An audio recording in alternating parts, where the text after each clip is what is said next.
أعوذ بالله من الشيطان الرجيم. بسم الله الرحمن الرحيم، والصلاة والسلام على أشرف الأنبياء والمرسلين سيدنا ونبينا محمد وعلى آله وصحبه ومن تبعهم بإحسان إلى يوم الدين. أما بعد، السلام عليكم ورحمة الله تعالى وبركاته. بندرابي يابو فوت بليس أن تلمنا ما أنجوراما نياغاما دعاء يافوي يا الله يافو إن بجاه رسول صلى الله عليه وسلم. يا الله جبني كوركاج من وجابنا إن دو وجمن ويافو إن تاتن من بجاه محمد صلى الله عليه وسلم. عند إنني نلاو من سقو إجيني سكي على ko jango tan heddi e balde sappo hakkunde de. Alhamdulillah rabbil alamin naatene sappo battinidde ganda ko hen kadi joga njorto, ko hen kadi mbini yin jiilo jamma mo ganda ko coomado e nder balde sappo de. Jamma ɓurɗo jammaji, jamma mo ganduɗa kewɗo baraji, jamma mo ganduɗa kewɗo ganduɗa daraja e martaba. Kono noonni kadi yo Allah okku en jaɓanede e jeyabanede e korkaji min jawtuɗɗi ganduɗa ko fayi ko en arde. Yo Allah okku en hawrude e on jamma bi jahi rasul sallallahu alaihi wasallam. ko wiide tan yen ɓeydu dew men Allah, yen ɓeydu tinnare e duwuji e ñagade Allah subhanahu wa ta'ala nde tawno dewru ndu ko dewru yurmede,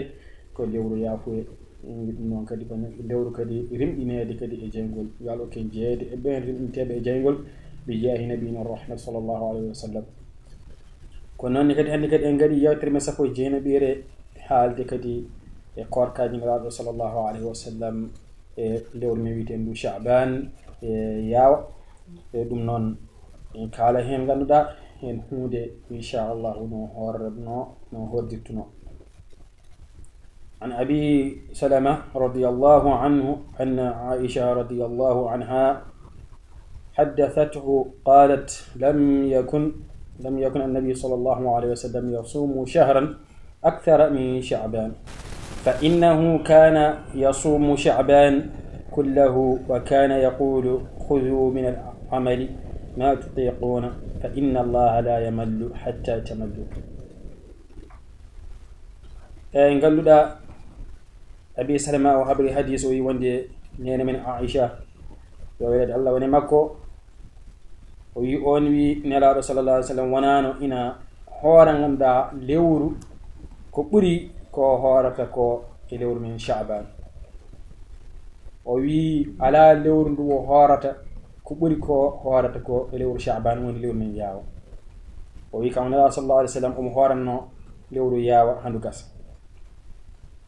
omo wiyanno kadi yimɓe ɓe kadi yo ƴettu e golle ganduɗa moƴƴe ɗe ko kattani, sabu Allah saftata sona yimɓe cafta. so wona taw ko yimɓe ɓe tempi, Allah kam tampata. wala kala dendagal ko wadde ko mbawɗa wadde e moƴƴere yetti he ko mbawɗa kattanɗa mbaɗa. فيا أيها العبد سم أكثر شعبان أو سم منه كثيرا من أيامه. إهما أن جاد الله أن مجد الله، إهما أن جد براجي جد نيمتين نلاقو صلى الله عليه وسلم. يا هبن كور كمادا e lewru yaawa.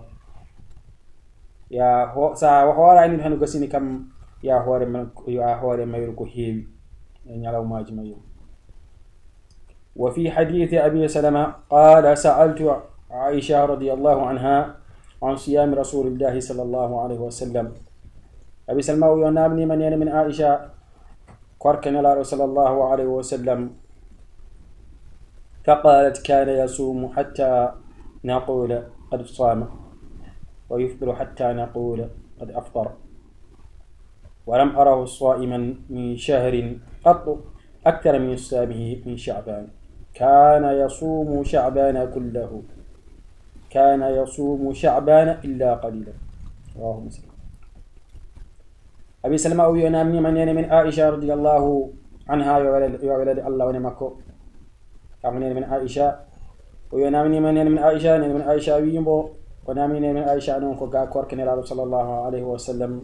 لور من ياوا من عائشة ويمبو نلار من صلى الله عليه وسلم o wi ombo horanno ha ɓe ganduɗa ɓe mbi o hoori haɓe cikka hanti o taƴata hoora tan kadi ombo taƴatno ha ɓe cikki kadi o wonta hoorde kadi kadi ɓe on kanko nene Aisha o yiyani ganduɗa nelaɗo sallallahu alaihi wasallam walla yiyaka ombo hoora lewru ndu ganduɗa ɓurndu heewde ko hoorata ko e lewru men Sha'ban to korka ala hen lebbi goɗɗi o wi ɓe jiyani ombo hoora lewru ha foti kono ko hoorata ko e lewru men Sha'ban e ndawno Sha'ban o wi omo hoorano kayri fof walla omo hoorano e mayru so wona seeɗa woni ko hoorata e mayru wadde fitti ko o hoore mayru sahaji o hoorata to gasa sahaji o hoore madde ko heewi wadde an jiyaɗo Allah o hoorde may lewru men Sha'ban ko ñambude nelaɗo men sallallahu alaihi wasallam ya tinno kadi ñambabo i'lam anna Sha'bana yaghfalu anhu an-nas wa turfa'u fihi al-a'malu ila rabbil alamin fasum minhu ma tayassara lak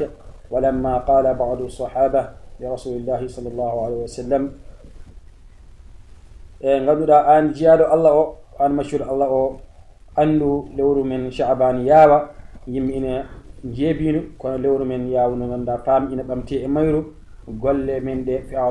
فيودي تونتو الله سبحانه وتعالى جيدو بنديو ودي أن يدو ستوي أرون كاني النكما تشلل حتى هورهن كون باولا إندر لورو من ياونو وي غنودا هذه يوقع صحابة بمين رسول الله عليه وسلم ولم أرك تصوم من شهر من الشهور ما تصوم من شعبان صحابة بمين رسول الله عليه وسلم من الله صلى الله عليه وسلم أنا من جاني أرى هور لورو كفتنا كقارتاكو لور من جاون نرى رسول الله عليه وسلم ذلك شهر يغفل الناس عنه بين رجب ورمضان وي غندا دون لورد يا فام يمبه فامي دون لورو يمبه نجي بي دون وند حكونde رجب e رمضان wonde hakkunde dawru ganduda e korka dun lewru woni yaawa konon wi wa huwa shahrun turfa'u fihi al-a'malu ila rabbil alamin o wi ko ɗum woni lewru ganda golle yimɓe ene ɓamte hen fawde to allahu subhanahu wa ta'ala jeyɗo bindi o an noon neɗɗo so tawi a woni mbo wona koorowo baɗowo taɓawo woni gattude nangude ñalawmaji ɗiɗo faɗaɗi ñalawmaji ka kooro woni tan so tawi a wonani baɗowo ɗum ko wayno hoorde ñalawma altine alhamis walla ganduɗa hoorde hande taƴa janggo walla ganduɗa kadi hoorde balɗe tati ɗe kala lewru woni ayyamul birɗe e ko nandi hen wadde o wima an neɗɗo mbo so tawi mo a wona baɗowo ɗeɗo gueɗe fala tataqaddam ramadan bi siyami yawmin wala yawmayn so tawi a wona nan baɗɗo tatawu o ara hoora so tawi kadi a wonani ganduɗa gattuɗo ara hoora walla ganduɗa gadiriɗo kala altine alhamis ara hoora walla kadi a wona ganduɗa nanguɗo kala lewru ara hoore en balɗe tawoni ayyamul birte an wadde o yima hotoma ardin e korka ñalawma walla ñalawmaji ɗiɗi kono wiye hande e janggo hidde korka koraɗe en balɗe ɗiɗi o wi so illa noon so wona taw ara hoorannori ma adri kono so tawi a waɗata ɗum o wi an hotoma hoorde en balɗe ɗiɗi woni ganduɗa mayirde yaaba woni balɗe ɗiɗi battintoɗe wa in kana laka sawmun tatawwu'in fasumhu o wi so tawi noon ara gattuno ɗum pour kala lewru ara hoorana hen balɗe ɗe ɗon te on sa koranda ɗum on kam ɗum newna hoorde so amma noon o hoortano acca ha yawa heddo balɗe ɗiɗi mayde o wiya omo hoorde en balɗe nela sallallahu alaihi wasallam hoto waddu so tawi noon an noon ka gadinoɗo hoorde balɗe ɗiɗi ara wawi hoorde newnanama ɗum رواه مسلم إذا كنت أيها المسلم الرجل أو المرأة تستطيع أن تصوم شعبان كله فتصله برمضان ففعل تأسيا برسول الله صلى الله عليه وسلم أن جول وني غوركو وني دبو so tawi ada hattani ada wawi horde yawa ha gasa jokkondira dum e korka ramadan lewru korka wi wat ñambude nelaɗo sallallahu alaihi wasallam tawno nelaɗo men sallllahu alayhi wa sallam omo waɗanno ɗum ganduɗa omo horanno yaawa ha gasa ko jokka hen lewru korka ha gasa anne sa wawi waɗi ɗum pour ñimmude nelaɗo men sallllahu alayhi wa sallam di hadithi ummi salamata عن النبي صلى الله عليه وسلم أنه لم يكن يصوم من السنة شهرا تاما إلا شعبان يصله برمضان قالوا داوي نلار من صلى الله عليه وسلم ونانا أمبو هوري هيتان دي لورو غندا ندر لبي هيتان دي كو فوتي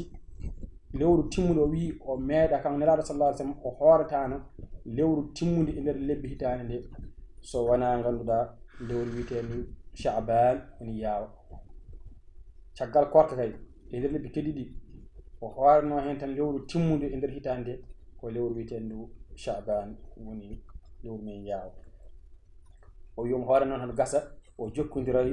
jokkodirandu e lewru korka so payi tan o continue o jokki o rewna hen lewru korka ɗum rawahu Abu Dawud o wi an julɗo onon yahrumu ayyuha almuslimu an tasuma yawmu shakki an julɗo onon ina harmi e maɗa hoorde ñalawma sikki woni holon ñalawma وهو يوم الذي يكون 30 من شعبان وقد حال دون رؤية الهلال موانع كالأطربة والغيوم ونحو ذلك وي آن ندعوني حرمي ماذا هورد نيلوم سكي on نيلوم غندا وهو اليوم الذي يكون 30 نيلوم mo ganda ko نيلوم batto o capantati e lewru men yaawa ñalawma batte o capantati e yaawa ina joga en sikki mate yaawa maayi walla maayani lewru derim walla daraki e ganduɗa kadi harme ma hoore ɗum caggal ayyani lewru kadi ayyani jiiɗi lewru koolaɗo caggal asmanu o ene waɗi kaɗoje en e birnoje ɗe ganduɗa a wawa yiide en walla lewru yiyaka ene waɗi ganduɗa kaɗoje yimɓe yiide lewru ndu te kadi ko on ñalawma woni ñalawma battowo capantati yaawa yimɓeɓe en jogui sikkeji o wi an ina harme maɗa horde on ñalawma لحديث سلة بن زفر قال كنا عند عمار بن ياسر من ذاك أتي بشاة مصلية فقال كلوا فتنحى بعض القوم فقال إني صائم فقال عمار من صام اليوم الذي يشك فيه الناس فقد عصى أبا القاسم صلى الله عليه وسلم وي أو ده حديث وي وندي بيدو صحابة ngonino ina jodi ganduda wala odo ganduda Ammar ibn Yasir